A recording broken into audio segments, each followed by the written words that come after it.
လောအားပြင်ပေါ်မှာကံကြမ္မာလမ်းကြောင်းကအသက်လမ်းကြောင်းနဲ့ပူးနေတာကိုတွေ့ရပြီဆိုရင်ဒီလိုလက္ခဏာပိုင်ရှင်တွေဟာလွတ်လွတ်လပ်လပ်ကိုယ်ပိုင်ဘဝတည်ဆောက်ဖို့ခက်ခဲတဲ့သူတွေဖြစ်ပါလိမ့်မယ်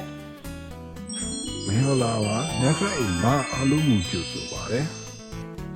ဒီလိုလက္ခဏာပိုင်ရှင်တွေကသူတို့ဆန္ဒကိုဦးစားမပေးရမယ်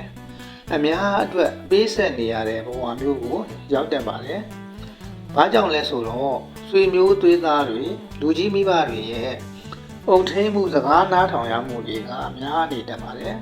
။ကိုယ်လုံးချင်တာကိုလုပ်ဖို့လွတ်လပ်ခွင့်အပြည့်အဝမရရှိနိုင်ပါဘူး။တန်ရောစဉ်နှောင်ရိုးတွေကခိုင်မာနေပြီးတော့ကိုချစ်ခင်ရသူတွေကိုငဲ့ညာပြီးတော့အလုပ်ပေးရတာတွေက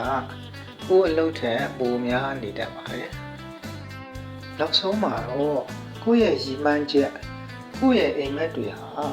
ဆွေမျိုးသားချင်းများအတွက်နင့်နာခံခြင်းဆိုတဲ့အရာရဲ့နောက်မှာပျောက်ကွယ်သွားတတ်ပါတယ်။ဒီလိုလက္ခဏာပိုင်ရှင်တွေဟာကိုယ့်ဘဝကိုကိုယ်တိုင်အပြည့်အဝပိုင်ဆိုင်ခွင့်ရဖို့ခက်ခဲတတ်ပြီးအများအတွက်ပေးဆက်ရတဲ့ပေးဆက်သူတို့နှလုံးသားနဲ့ဝေးဖွာလာသူလို့မှတ်ယူနိုင်ပါတယ်။ဒါပေမဲ့ပေးဆက်ရတဲ့သူတိုင်းဟာအမြဲတမ်းတန်ဖိုးရှိတဲ့သူတွေပါ။